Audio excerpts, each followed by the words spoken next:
کیا آپ کو پتا ہے پبجی موبائل میں یہ نیو آؤٹ فٹ کس آرگنائزیشن کو ریپرزینٹ کر رہا ہے؟ یہ تمام حقائق جان کر آپ لوگوں کے رونگٹے کھڑے ہونے والے ہیں. یہ تمام چیزیں انہوں نے کیوں ڈالی ہوئی ہے اور اس کے پیچھے ان کا نظریہ اور ان کا عقیدہ کیا ہے، اب آپ لوگوں کے سامنے آ رہی ہے. اس آنکھ کو بھی غور کیجیے گا. اب ان دونوں کو سامنے رکھتے ہیں اور آپ لوگ ذرا دیکھیں کہ بھئی ان دونوں میں کوئی چینج دکھ رہا ہے کہ نہیں. بالکل سیم ٹو سیم آنکھ ہے. اب یہ آنکھ ہے کیا، آپ لوگوں کو اس کے بارے میں ڈیٹیل سے بتانے جا رہا ہوں. اصل میں اس آنکھ کو ڈیولز آئی بھی کہا جاتا ہے اور یا پھر آئی آف لوسیفر بھی بولا جاتا ہے. اب اس آنکھ کے بارے میں ان کا جو نظریہ اور عقیدہ ہے وہ سن کر آپ لوگوں کے ہوش اڑنے والے. شیطانیت مذہب سے تعلق رکھنے والوں کا نظریہ اور عقیدہ یہ ہے کہ یہ وہ آنکھ ہے جو کہ دجال کی آنکھ ہے، نعوذ باللہ، اور یہ پوری دنیا کو کنٹرول کر رہی ہے اور پوری دنیا کو واچ کر رہی ہے. اب یہ تمام دجالی تنظیمیں اس آنکھ کی عبادت صرف اس وجہ سے کرتی ہیں کیونکہ ان لوگوں کا ماننا ہے کہ جب دجال کا ظہور ہوگا تو یہ تمام لوگ اس کے ساتھی ہوں گے اور اس کے ساتھ مل کر پوری دنیا میں اسلام کے خلاف جنگ کر کے اسلام کو ختم کر کے پوری دنیا کے اوپر راج کریں گے. اس کو بار بار دیکھنے کی وجہ سے لوگوں کو عادت ہو جاتی ہے اور وہ بھائی اس کو بہت ہی سمپل چیز سمجھنے لگ جاتے ہیں. فار ایگزامپل، ان تنظیموں کا آج کل کے دور کا سب سے بڑا ہتھیار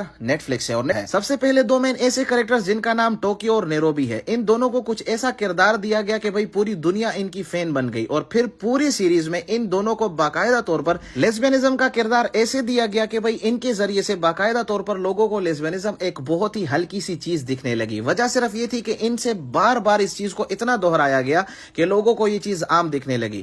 اسی لیے اس گن کے اوپر اور بیک پیک کے اوپر جو آنکھ لگائی گئی ہے تو یہ وہی آنکھ ہے جس کو ڈیویلز آئی کے نام سے بھی جانا جاتا ہے یا پھر آئی آف لوسیفر کے نام سے بھی جانا جاتا ہے. اور یہ وہی آنکھ ہے. اور دوسری سب سے بڑی نشانی اس کی یہ ہے کہ یہ جو موو کر رہی ہے تو اس کا وہ عقیدہ یہ لوگ ظاہر کرنا چاہتے ہیں کیونکہ ان لوگوں کا عقیدہ اور نظریہ ہے کہ یہ دجالی آنکھ پوری دنیا کو دیکھ رہی ہے اور پوری دنیا کو کنٹرول کر رہی ہے. اسے یہ بندہ ایک خونی سمندر سے اٹھ رہا ہے تو اس کے منہ سے ایک آواز سی نکلتی ہے اور اسی آواز کے ساتھ آپ لوگ دیکھیں کہ بھئی جتنے بھی بندے موجود ہیں وہ مر جاتے ہیں. مطلب کو ہاتھ لگا رہا ہے تو اس گن کے اوپر سب سے پہلے ہڈیاں نمودار ہو رہی ہیں، اس کے بعد گوشت نمودار ہو رہا ہے اور اس کے بعد یہ زندہ ہو جاتا ہے. میں 100% اس بات پہ شور ہوں کہ یہ لوگ صرف اور صرف دجال کے اس عقیدے کو اور دجال کے اس نظریات کو ہمارے اوپر امپلیمنٹ کرنے کی سوچ رہے ہیں.